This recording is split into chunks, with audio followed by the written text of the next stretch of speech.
ঝগড়াঝাটি সব হাজবেন্ড ওয়াইফের মধ্যে হয়। সে যে লাইফ করছিল সেটাও আমি কিন্তু বুঝতেই পারিনি। এটাতে আমার যে কি পরিমাণ সম্মানহানি হয়েছে। প্রিয় দর্শক, স্ক্রিনে থাকা ভিডিওটা ইতিমধ্যে আপনারা দেখতে পেরেছেন। আজকের ভিডিওটা খুবই গুরুত্বপূর্ণ, খুবই ইম্পর্টেন্ট একটা ভিডিও। প্রিয় দর্শক, প্রিন্স মামুন এবং লায়লা ঝগড়ার যেন শেষ হচ্ছে না, আবারও তাদের মধ্যে ঝগড়া হলো। সেই ঝগড়া লাইভে প্রিন্স মামুন লায়লার সম্পর্কে সমস্ত কিছু ফাঁস করে দিল। এই ভিডিওটা আপনারা দেখবেন মিস না করে। চলুন আমরা সরাসরি ভিডিও স্ক্রিনে চলে যাই। প্রিন্স মামুন ও লায়লার মুখ থেকে আমরা কিছু ঘটনা শুনে আসি।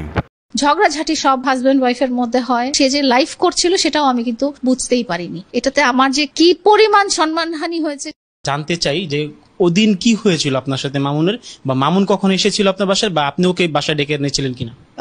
আমি প্রথমেই আপনাকে এক্সট্রিমলি সরি বা ক্ষমা প্রার্থনা করে বলছি যে আমাদের খুবই ব্যক্তিগত একটা লাইফ উনি সামাজিক যোগাযোগ মাধ্যমে নিয়ে এসেছেন, যেটা আসলে সব হাজব্যান্ড ওয়াইফের মধ্যে বা লাইফ পার্টনারের মধ্যেই ঝগড়াঝাটি এগুলো হয়ে যায়। ওটা এমন সিরিয়াস কিছুই ছিল না।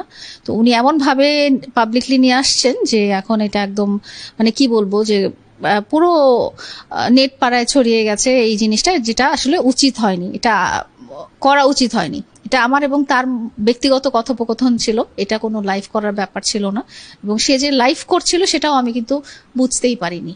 আমি কিন্তু পরে দেখেছি যে সে লাইভ করেছে। আমি প্রথম ভেবেছি কি সে হয়তো এমনি ক্যামেরা ধরে মোবাইল ধরে রেখেছে বা এটা সেটা, বা মোবাইলে সে কিছু দেখছে বা ভিডিও করছে বা চিৎকার করছিল। যখন ঝগড়াঝাটি সব পরিবারে হয়, সব হাজব্যান্ড ওয়াইফের মধ্যে হয়, সব বয়ফ্রেন্ড গার্লফ্রেন্ডের মধ্যে হয়, ভাই বোনের মধ্যে হয়, পরিবারে ঝগড়াঝাটি হয়। এটা ঝগড়াঝাটিটা লাইভে নিয়ে আসার মতো কিছু না।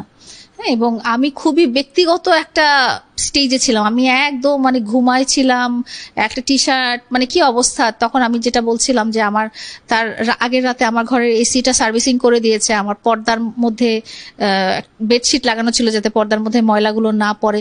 ওই অবস্থায় সে পুরো ঘর, পুরো বাসা এবং মানে একদম ব্যক্তিগত মানুষের যে একদম খুবই ব্যক্তিগত থেকে ব্যক্তিগত লাইফটা সে লাইভের মধ্যে শেয়ার করেছে, এবং যেটা এত মিলিয়ন মিলিয়ন লোক দেখেছে। এটাতে আমার যে কি পরিমাণ সম্মানহানি হয়েছে সেটা বোঝার মতো। তারও কিন্তু সম্মানহানি হয়েছে। সে যে একটা ঝগড়ার ব্যাপারটা যে সে এইভাবে করে বলছে। আচ্ছা, প্রিন্স মামুনের সাথে আমার 1 তারিখ মার্চ থেকে প্যাচ আপ হয়ে যায়, এবং তার সাথে আমার যে একটা সম্পর্ক আছে বা ছিল, এটা যেহেতু সবাই জানেন। এই বাসাটা আমি এবং প্রিন্স মামুন প্রথম থেকেই থাকা শুরু করি। সো এই বাসার সবকিছুই ওর ওর জামা কাপড় এখনো আছে, জুতা এখনো আছে, এবং ঝগড়াঝাটি মিটমাট হয়ে যাওয়ার পর থেকে ওই বাসাটাতে থাকা শুরু করে, থাকে। ওর বাসাও থাকে, ও বসুন্ধরায় ভাড়া থাকে, ওখানেও থাকে, এখানেও থাকে। এখানে আমি ওকে ডেকে নেওয়ার কিছু নাই, ও আসে, ও খাওয়া দাওয়া করে। বুয়ারা সবাই যেহেতু জানে যে আমরা হাজবেন্ড ওয়াইফ, সবাই ওভাবেই ওকে ট্রিট করে। তো এক্স্যাক্টলি ওই রাতে কিছু হওয়ার আগে আমি একটু ব্যাক ফরওয়ার্ড হয়ে যাই, আমাদের মিউচুয়াল হয়ে যাওয়ার ব্যাপারটা থেকে আসি। সেটা হচ্ছে যে 1 তারিখ মার্চে 2 দিন আগে আমি টেলিভিশন নেক্সাস টিভিতে ওর একটা ইন্টারভিউ দেখি, যেখানে সে খুব বড় একটা মিথ্যাচার করেছিল। সেটাতে সে বলেছিল যে 4 বছর থেকে আমার আমার আমার 2 জন স্বামী এবং কারোর সাথেই আমার ডিভোর্স হয়নি, এবং তারা এই বাসাতেই থাকে এবং মামুনও এই বাসাতেই থাকতো। এত বড় একটা মিথ্যাচার সে নেক্সাস টিভিতে করে, যেটা আমার এবং আমার এক্স হাজবেন্ডদের খুব বড় একটা মানহানি হয়েছে এবং খুব বড় একটা মিথ্যাচার হয়েছে, একটা অনৈতিক একটা কথা বলা হয়েছে জাতীয় টেলিভিশনে। সে এই ধরনের বক্তব্য দেওয়াতে আমি তাকে জানাই এবং উকিল নোটিশ পাঠাই যে সে যে বক্তব্যটা দিয়েছে সেটা তাকে প্রমাণ করতে হবে, এবং সে যদি প্রমাণ করতে না পারে তাহলে তার নামে আমি 100 কোটি টাকার মানহানি মামলা দিব। কারণ এত বড় একটা মিথ্যাচার সে জাতীয় টেলিভিশনের মাধ্যমে করেছে। তো সেটা তো সে প্রমাণ করতে পারলো না, কারণ এই ধরনের কোনো ঘটনা হয়নি। তো তৃতীয় দিনের দিনই সে আমার সাথে 1 তারিখে তার যে বিজনেস পার্টনার মাসুদ ভাই, ওর সাথে করে সে আমার সাথে যোগাযোগ করলো এবং বলল যে আসো আমরা সব মিটমাট করে ফেলি, আমরা আগের মতো সব ঠিকঠাক করে ফেলি, কিন্তু পাবলিক করব না, যেহেতু আমাদের ব্যক্তিগত লাইফটা ব্যক্তিগত থাকবে, পাবলিকলি আমরা আনবো না, পাবলিকলি আমরা কোলাবোরেশন পার্টনার হিসেবে থাকবো, আর তুমি মামলাগুলো তুলে নিও।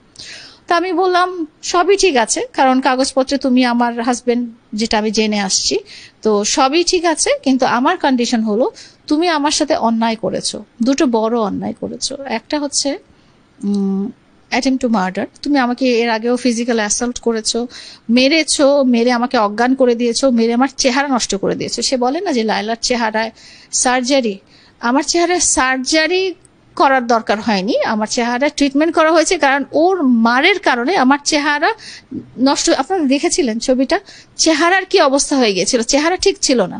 প্রতিবারই সে আমার মুখে মারে, প্রতিবারই সে আমাকে কিন্তু মুখে মারে, চেহারা নষ্ট করে দিতে চায় আমার। একটা মানুষকে আপনি মুখে কখন মারবেন?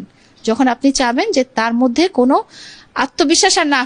মানুষ কি করে, অ্যাসিড ছুঁড়ে মারে না, মুখে ছুঁড়ে মারে, হাতে পায়েও তো মারতে পারে। মামুন আমাকে হাতে পায়েও মারতে পারতো, কিন্তু মামুন না সবসময় মুখে মেরেছে, যাতে সে চায় যে আমি দুনিয়ার মানুষের সামনে। দর্শক, স্ক্রিনে থাকা ভিডিওটা ইতিমধ্যে আপনারা দেখতে পেরেছেন। ভিডিওটা খুবই গুরুত্বপূর্ণ, ইম্পর্টেন্ট ছিল।